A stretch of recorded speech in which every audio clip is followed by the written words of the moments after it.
it's Rachel, and it is time for me to put my spring cover crops into my garden bed. And that sounds like a crazy thing to say, given that we still have a ton of snow on the ground, but I know that it's time because I put together this. This is my year at a glance garden planner. It lays out the tasks by week so that I don't forget anything, and it's been a hugely valuable tool for me. So I'm gonna walk through how I build it step by step. I'm gonna include my data sources down below, but I will also include a link if you want me to just build one of these for you, because I know not everybody likes to nerd out on this stuff the same way that I do. So what you need to build this, you need to know your last frost date in the spring, your first frost date in the fall, and the day that your Persephone period starts, which is the day that daylight drops below 10 hours. You also need to know your average temperatures by week. And for this, we're just gonna use air temperatures, even though, frankly, what really matters is soil temperature, because air temperature is the only thing for which you can get data. So I've got my timeline here. You can see I marked those 3 key dates by dropping them below the line, and then I've color-coded the temperatures. The temperature ranges that matter are less than 60 degrees, 60 to 75, 75 to 85, and then anytime it goes above 85 degrees. So I've color-coded those here as blue, green, yellow, and orange. I'm gonna build this left to right, so I'll start with the last frost date in the spring, which in my case is sort of the first week of May, usually right around Mother's Day. That is the first date at which it is safe to set out your frost tender crops. I need to terminate my spring cover crop 2 weeks before that date. And then in my case, I'm going to be planting some tiller radishes this year as a cover crop to break up my clay soil. Those need about 55 days to mature. So I need to plant them basically now so that they can mature and I can terminate them and then give 2 weeks of time for those to decompose before I put in summer crops. So that's the first task on my list for the year, is starting my spring cover crop. The other early tasks are for my long season summer vegetables. So tomatoes, bell peppers, those kinds of things. They need 6 to 8 weeks of time before you're gonna put them out. And so I take my May 2nd week and I go back 6 to 8 weeks. I'll start those indoors on a heat mat. The other summer crops that I think about are my basil and my melons. The melons actually don't transplant especially well. And so you don't want to have those get really, really big and then put them out. They tend to have a big setback when you do that. So I start my squash and my melons about 3 weeks before they're gonna get transplanted. Basil, similarly, can have issues with damping off. And so I've found that if I start them way ahead of time and have them indoors, I tend to have more issues with those seedlings. So I also start those about 3 weeks before I'm going to transplant them outside. Moving to my spring tasks that are tied to temperature. What matters here is the soil temperature because of seed germination. And I will flash up a table here that I put together for myself with different germination temperature ranges. Your cool weather spring and fall crops, lettuce, arugula, beets, carrots, kale, chard, spinach, they will germinate anywhere from 60 to 75 degrees. They really don't germinate at all when you get into hotter temperatures. They will germinate at colder temperatures, but it's very, very slow. So generally my goal is to transplant them out when the temperatures are starting to rise above 60, as well as direct sowing those that need to be direct sown when it gets above 60. You can do it earlier, but frankly, they're just gonna sit there and kind of struggle. So I wait until things go above 60 degrees. With that, I start those transplanted crops like the kale, the chard, cabbage, 5 weeks before I transplant them out. So that then tells me the day that I need to start those transplants inside. Moving to the Persephone period, as we move into the fall and the winter, our days get shorter. And when they drop below 10 hours of daylight a day, all plant growth essentially stops. And as you get closer to that date, it's slowing down progressively more and more. The seed packet days to maturity assumes you're planting in the spring and that the days are getting longer and longer as the plant is out in the ground. And in the fall and winter, it's the opposite. You're planting when the days are long and then they're getting shorter. I've done a whole video on Persephone. It's a complicated topic. But my rule of thumb is that for anything that I'm growing late in the season, like an overwintering kale, that I will give 1.5 times as much time as it says on the seed packet. For fall crops that are going in a little earlier, less of an impact, I usually assume 1.3 times as much time as what it says on the seed packet. Winter kale, I need to start those 100 days before and then set them out about 5 weeks later. That tells me when I need to terminate the cover crop that's going to be in that bed, because similar to the spring, I need to give 2 weeks of time for that cover crop to deteriorate and decompose in the soil before I put the winter stuff in.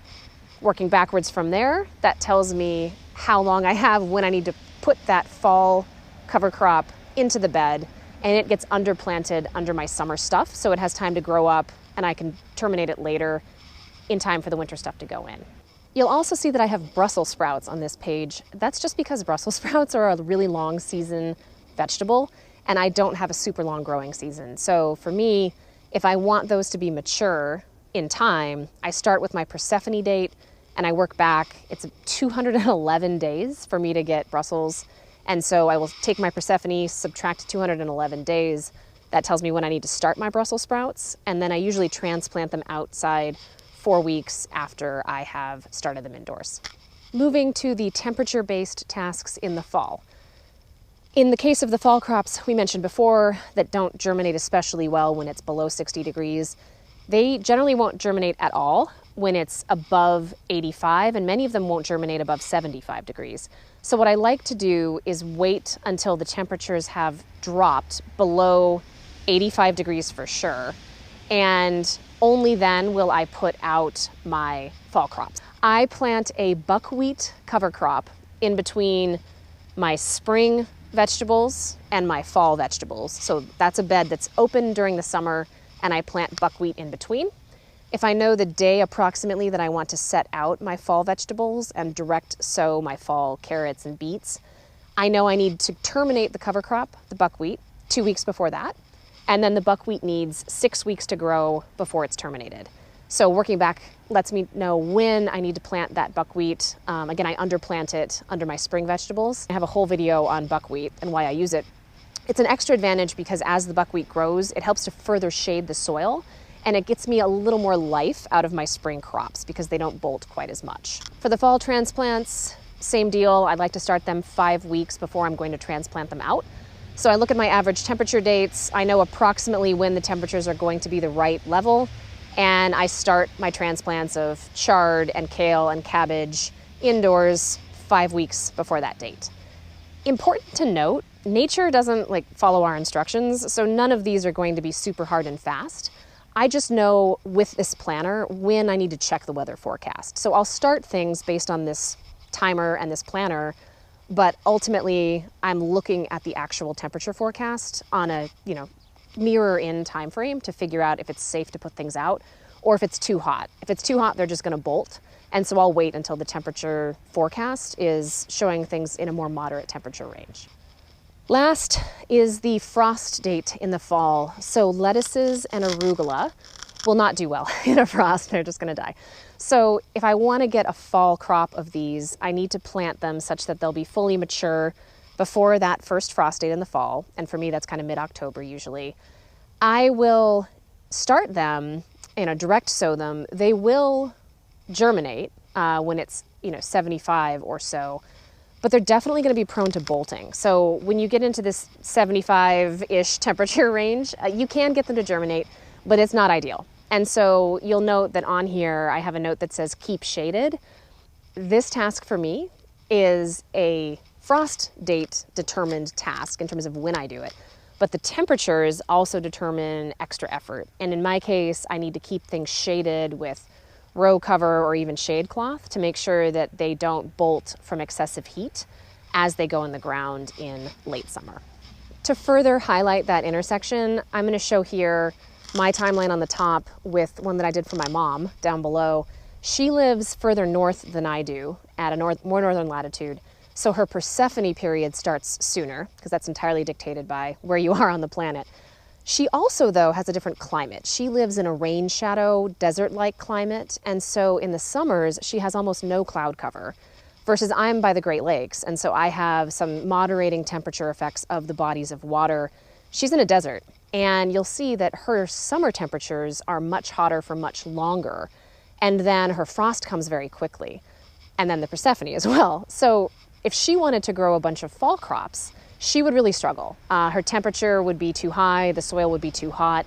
By the time they germinated and grew, it'd be almost too late. So in her case, she can get more life out of her summer beds than I can, but fall would be a challenge. And so understanding the intersection of all three things, the temperature, the frost dates, and the Persephone, is really, really important when you're planning one of these out. Here's the full build with the color coding, showing how all the tasks tie to those different inputs. And then here again is the clean version, which is what I actually print out and use during the year to track what I need to do. So I hope that this was helpful. I have included my data sources below in links. And yeah, if you don't want to do this, if you'd rather just have me do it for you, I'm pretty fast at it. I just need your zip code. So I'll put a link if anybody wants that as a service. But hopefully you had enough information in this video to build one out for yourself. If this is helpful, let me know. I can do more videos like this or less. Just comment and let me know if you like this one. I think our next video is going to be on cover crops and how I'm getting prepared for this year and special considerations for my soil and some disease issues I saw last year. I'll also do one, I think, on seed starting because I'm going to start my indoor seeds pretty soon. So that'll also be coming up. I'm looking forward to this growing season. I hope you guys are too. We're getting back in the swing of things. It's cold, but I'm really enjoying getting back into it and filming some stuff again. Thank you for watching this, and until next time, happy growing. Thanks.